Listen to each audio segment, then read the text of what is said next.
நம்புற மாதிரியான இருக்குது. வந்து இப்போ நான் என்ன உங்களை சொல்றது? சீதா வந்து அருமையாக சொன்னாங்க. நீங்கள் வந்து ப்ரிசர்வேட்டிவ்ஸ்லாம் வந்து ஆர்டிஃபிஷியலாக வந்து நவீன உணவில் யூஸ் பண்ணுறாங்க. பாரம்பரிய உணவுக்கு வந்து அந்த ப்ரிசர்வேட்டிவ்ஸே தேவையில்லை. ஏன்னா வந்து நம்ம யூஸ் பண்ணுற பொருள்கள் வந்து முக்கால்வாசி வந்து அது நேச்சுரலி வந்து பெர்ஃபெக்டாக இருக்குது. அதனால் வந்து எங்களுக்கு வந்து உடம்புக்கு வந்து அது ஓவமை வராது அப்படின்ற மாதிரி சொன்னாங்க சீதா. ஓகே, வந்து 2 அணிகளுமே உணவை பற்றி பேசினாங்க. இந்த அணி வந்து நவீன உணவை பற்றி பேசினாங்க, இந்த அணி வந்து பாரம்பரிய உணவை பற்றி பேசினாங்க. என்னையை பொறுத்தவரை வந்து எந்த உணவு சிறந்ததுக்கு முன்னாடி நமக்கு தேவை அந்த ஃபுட் அவேர்னஸ்ன்னு சொல்லுவாங்கள்ல, உணவை பற்றி விழிப்புணர்வு தான் ரொம்ப முக்கியம்.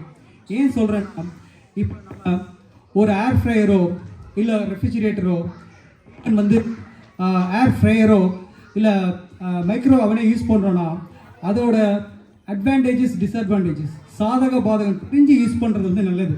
அந்த ஃபுட் அவேர்னஸ் தான் வந்து ரொம்ப முக்கியம். அதை பற்றியும் நம்ம வந்து சங்க இலக்கியத்தில் வந்து இருக்குது.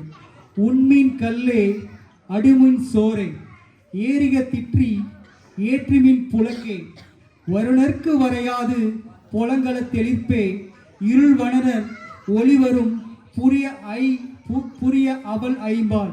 ஓகே, ஒவ்வொரு உணவை எப்படி நம்ம சாப்பிட்ணும், ஊனை எப்படி சாப்பிட்ணும், கறி வகைகளை எப்படி சாப்பிட்ணும், ஒலையில் எது வைக்கணுன்றது வந்து அழகாக வந்து இருக்குது. நம்ம வந்து நிறைய இது நினச்சிக்கிறோம். நம்ம இங்கே நம்ம தமிழ்நாட்டில் கிடைக்கிறது எல்லாமே வந்து தமிழ்நாட்டுடைய பொருள், தமிழ்நாட்டுடைய பாரம்பரிய பொருள் நினச்சிருக்கோம். அது உண்மை இல்லை. குறிப்பாக இப்போ தேங்காயோட ஆரிஜின், தேங்காயோட மூளை எங்கன்னு பார்த்தீங்கன்னா அது வந்து கேரளாவோ தமிழ்நாடோ இல்லை. தேங்காயோட ஆரிஜின் வந்து பார்த்தீங்கன்னா பிலிப்பைன்ஸ். இட்லியோட ஆரிஜின் யாருக்காவது தெரியுமா? இட்லியோட ஆரிஜின் பார்த்தீங்கன்னா இந்தோனேஷியா. மிளகாயோட ஆரிஜின் பார்த்தீங்கன்னா போர்ச்சுகல். உருளைக்கிழங்கோட ஆரிஜின் பார்த்தீங்கன்னா ஐரோப்பா. கேரட், பீட்ரூட், முட்டைகோஸ், காலிஃப்ளவர், ஏன் நீங்கள் இப்போ சாப்பிட போகிற டீ அதோட ஆரிஜின் பார்த்தீங்கன்னா இங்கிலாந்து. அதே மாதிரி கொய்யா நாட்டு கொய்யான்னு சொல்லுவாங்கள்ல, அந்த கொய்யாலெல்லாம் உதைக்கணும். அந்த கொய்யாவோட இது வந்து பார்த்தீங்கன்னா பெரு. கேழ்வரகு கேப்பங்களி ராகின்னு சாப்பிட்றோம்ல, அந்த கேழ்வரகோட வந்து ஆரிஜின் பார்த்தீங்கன்னா உகாண்டா. ஸோ நல்லது எங்கே இருந்தாலும் எடுத்துக்கிறது தப்பு இல்லை. ஸோ அதனால நம்ம வேற நாட்டில் கிடைக்கிறத மூலத்தை நம்ம நாட்டோட இதை ஆக்கிட்டோம்ல, அதே மாதிரி நவீன உணவில் எது எது நல்லது இருக்கோ அதை எடுத்துக்கிறது வந்து தப்பே கிடையாது.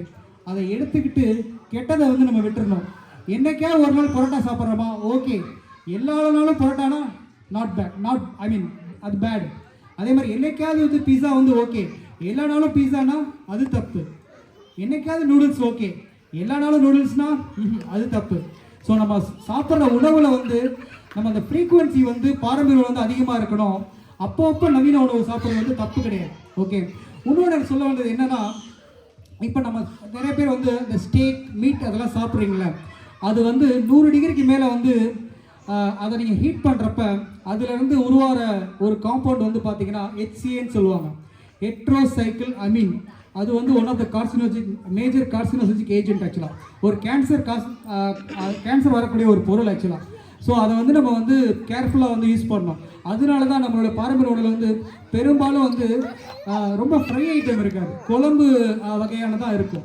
அதே மாதிரி தான் கீரையை வந்து நம்ம அப்படியே வந்து பச்சையாக உண்ண மாட்டோம். கீரையை வந்து இங்கே இருக்க வெஸ்டர்ன் பீப்புள் வந்து ரொம்ப பச்சையாக உண்ணுவாங்க. ஆனால் நம்ம கீரையை வந்து பார்த்திங்கன்னா பெரும்பாலும் பருப்போடு சேர்த்தோ இல்லை வந்து நெய்யோட வதக்கியோ பண்ணுவோம்.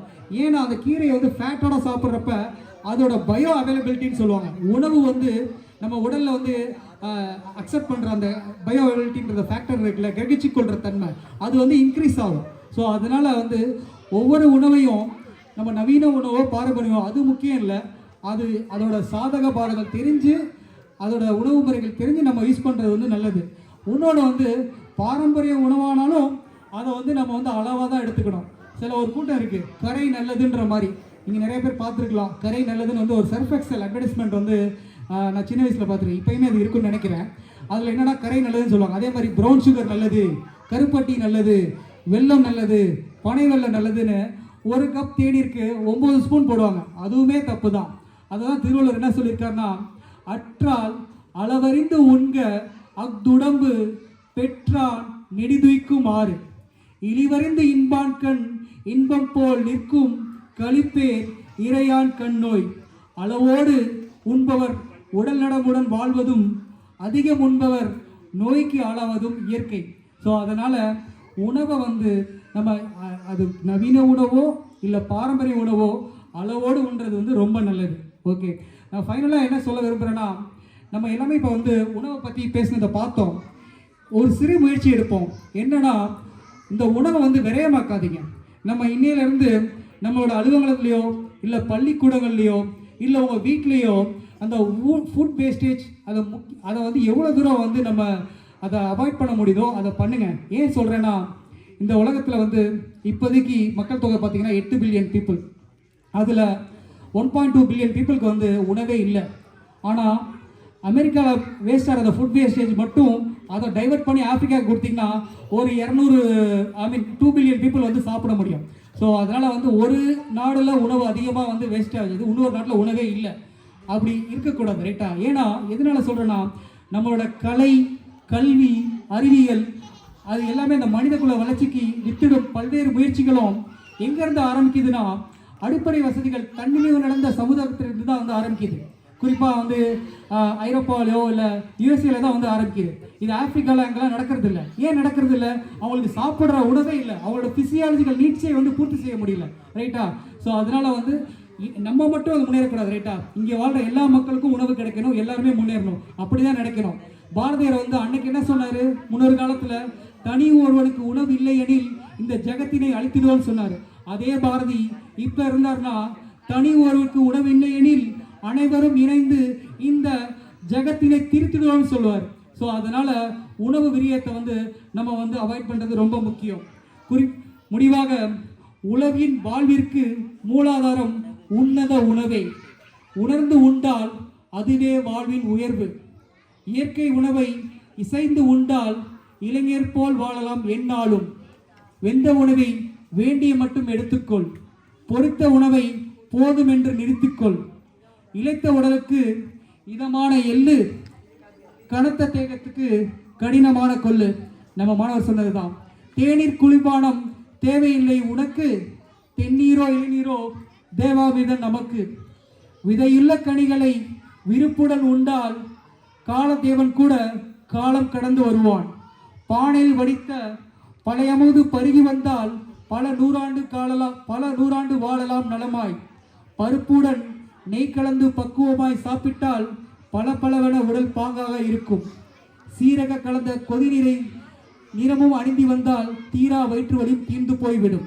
40 குவளை நீரை நாள்தோறும் குடித்தால் நாடி நரம்புகள் நன்றாக வேலை செய்யும். மனதில் இதை நிறுத்தி மறக்காமல் கடைபிடித்தால் மரண தேவன் மறந்தும் கூட நெருங்க மாட்டார். உணவு விரயத்தை தவிர்த்து உழவுக்கும் தொழிலுக்கும் வந்தனை செய்வோம் என்று கூறி, உணவில் சிறந்தது பாரம்பரிய உணவே என்று இந்த பட்டிமன்றத்தை முடிக்கின்றேன். நன்றி, வணக்கம்.